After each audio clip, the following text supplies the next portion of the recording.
అమ్మవారికి రెండు ఒత్తులతో నేత్రహారతి, మనకు రెండు కళ్ళు ఎలా ఉన్నాయో ఆ విధంగా నేత్రహారతి స్వామివారు సమర్పిస్తున్నారు. రుద్యాత్మహవ్యే నమతో పదత్య మిత్రం దేహమిత్రధేన్నోస్తు అనురాధానవిజ శతంజీవేవ ధర్గస్తనీరా హర నమః పార్వతీ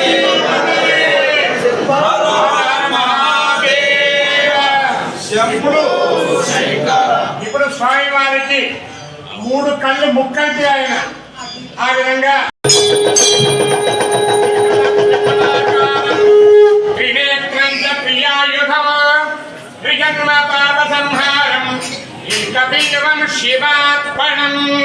మన బిల్వపత్రి ఎట్లా మూడు దళాలు ఉంటాయో ఆ విధంగా స్వామివారికి అమ్మవారికి మూడు వత్తులతో హారతిస్తున్నారు.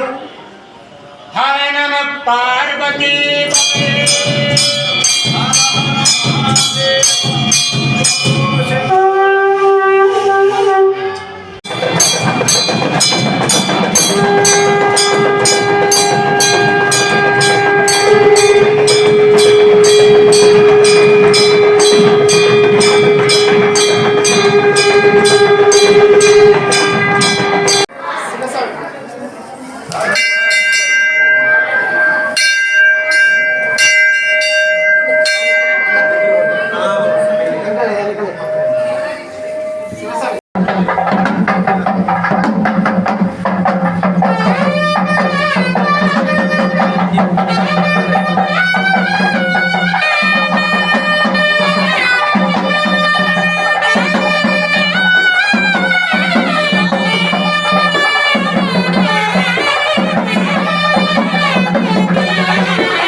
షష్ఠపూర్తి కార్యక్రమం చేస్తారు పిల్లలకి 60 ఏళ్ళకి. అట్లా ప్రతిరోజు నిత్య కళ్యాణమే వీళ్ళకి. లోక కళ్యాణంతో మన దేవాలయంలో కళ్యాణం జరుగుతుంది కాబట్టి ఎదుర్కోలు వాళ్ళని ఆహ్వానిస్తున్నాం. Welcome party. మీరు అమ్మాయి సైడ్ పోయి అమ్మని పిలిచండి. మా రామ తల్లి లోక కళ్యాణం కోసం మా గ్రామంలో లోక రావాల్సిందిగా మేము బొట్టు పెట్టి ఆహ్వానం చేసి పిలుస్తూ ఉన్నాం. కాబట్టి అమ్మవారు వచ్చి శివయ్య పక్కన కూర్చొని వివాహం చేసుకోవాల్సిందిగా కోరుతున్నాం. ఆమె అలిగిపోయింది. ఇంత తగ్గిపోయినా కూడా రావడం లేదు. మీరు ఫుల్ ఆనందంగా పిలిచండి. ఇవ్వండి. శ్మశాన నివాసి కైలాసనాథుడు ఆయన మీరన్నా పిలిచండి. మా అమ్మాయి సిగ్గుతోంది, అక్కడి నుంచి రావాలి. అక్కడ మంచు గడ్డలతో కురుస్తా ఉంది. అయినా కూడా లోక కళ్యాణార్థం ఈ బత్తలపల్లి గ్రామానికి వచ్చింది. ఎక్కడ హిమాలయాలు ఆయన మెడలో ఉండే పొరలు హారమిస్తున్నారు నీకు. రామ్మా తల్లి, ఆయన ఏమంటుందంటే మా ఒడిన లక్ష్మీదేవి ఉంది, ఆయన ఒంటి నిండా బంగారు ఉంటే నీవు బుర్రలు ఇస్తే ఎవడు చేసుకుంటాడు పోవయ్యా, నేను రానంటా ఉంది ఆయన. నీకుండేటువంటి సంపద చాలు, వచ్చి శివయ్యను పెళ్లి చేసుకుందువు రామ్మా.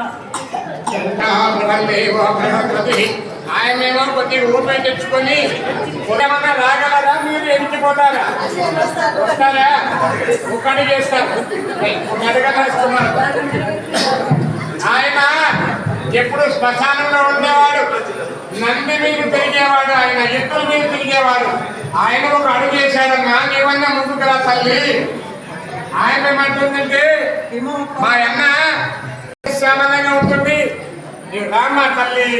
ధ్రువంతే రాజా, 2 అడుగులేండి. ధ్రువంతే రాజావరణ ధ్రువందేవో బృహస్పతి. వీళ్ళిద్దరూ దగ్గరకు వచ్చినప్పుడు మీ అనుకున్నాయి కదా అక్షతలు, వీళ్ళ మీద మీ బంధువర్గం మీద చేసుకోండి. అందుకోసము ఇద్దరు ఏకాభిప్రాయానికి వచ్చినా మేము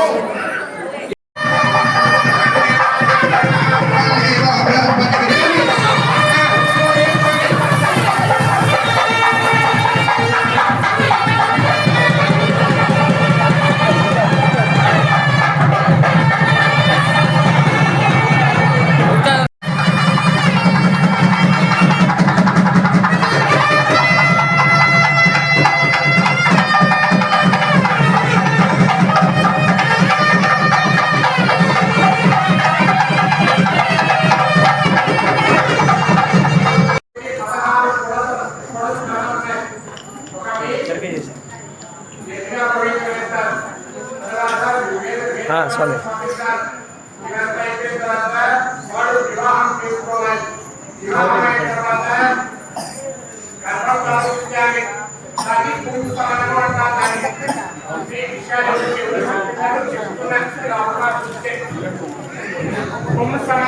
కార్యక్రమం చేస్తారు. అందరూ చేసుకోవచ్చు, అన్ని కులాలు అన్ని మతాల వాళ్ళు కూడా. 3వ నెల గర్భం నిలబడుతుంది, ఆ పుంసమైన కార్యక్రమం చేస్తారు. ఎందుకంటే గర్భము స్టాండర్డ్ గా ఉండడానికి మంత్రపూర్వకంగా. అప్పుడు అమ్మాయికి మర్రి పళ్ళు, ఎంత మర్రి పళ్ళు ఉంటాయి, ఆ మర్రి పళ్ళు రసం తీసి ముక్కులో పిండిపళ్ళు మంత్రపూర్వకంగా. అప్పుడు గర్భము ఇబ్బంది కాకుండా గర్భం నిలబడుతుంది. తర్వాత 7 నెలలు కానీ 5 అది శాంతి కోసమే. దానికి కూడా పుంసమనోత్సవము కార్యక్రమం ఉంది. హోమం చేసుకోవాలి. చేసిపోయిన తర్వాత నెక్కము అనే జంతువు ఉంటుంది, కొమ్మలు కోయవాళ్ళు కొమ్మలు పెట్టుకుంటారు. అవి ఆ గుమ్మలు తీసుకొచ్చి వేడి గుడ్డలు అవన్నీ తీసుకొని మంత్రపూర్వకంగా అమ్మాయి నాగలించి పదవరికి తీసి పడేస్తారు. శ్రీమంతం అంటారని జాతకర్మలో అది ఒక కార్యక్రమం. అది చేస్తే గర్భిణీ స్త్రీలు పక్కన దుష్ట శక్తి రాకుండా ఉండడానికి కోసము బాధీపా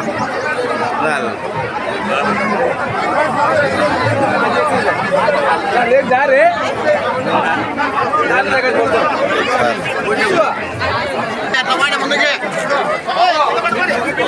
మీరు అడ్డమా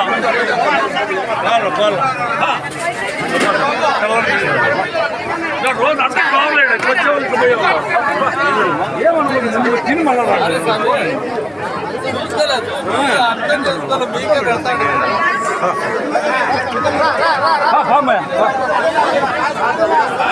రావాలా మీరు రావాలి